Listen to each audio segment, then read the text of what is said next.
will happen to your GDPR compliance program if the UK leaves the European Union without striking an agreement with the EU?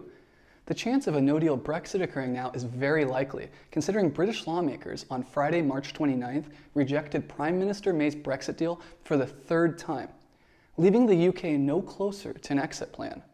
And just days after that, the Parliament failed to break the deadlock once again, exacerbating the political divide in the United Kingdom. As things stand, the UK is now set to leave the EU on April 12th without any agreement.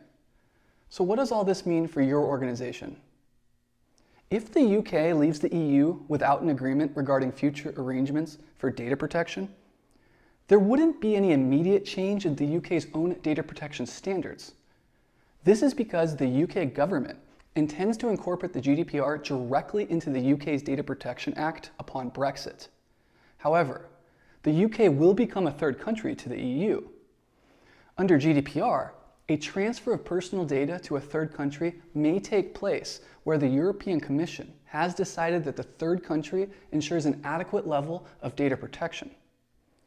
The length of time it will take to obtain an adequacy determination from the European Commission is unknown, and there is no assurance that such a decision will be made quickly. Let's break down how Brexit will affect transfers from the EU to the UK, from the UK to the EU, and lastly, transfers from the UK to all other countries located outside of the EU.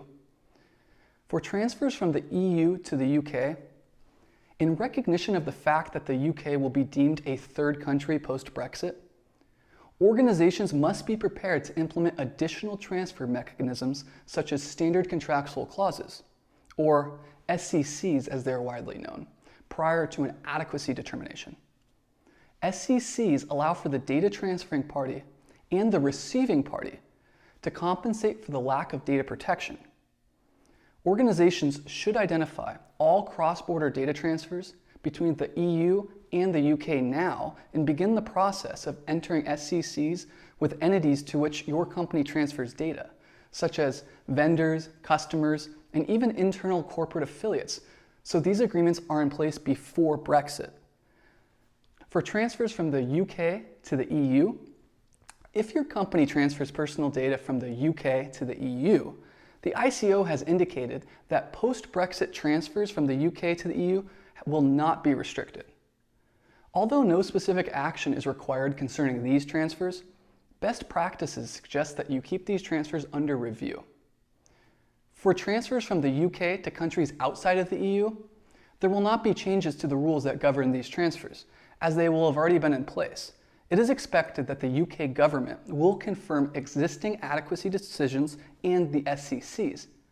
If you would like to know how DPO Advisor can help you with your strategy for transferring personal data in a no-deal Brexit scenario and other GDPR compliance needs, please contact our team of professionals at dpoadvisor.com.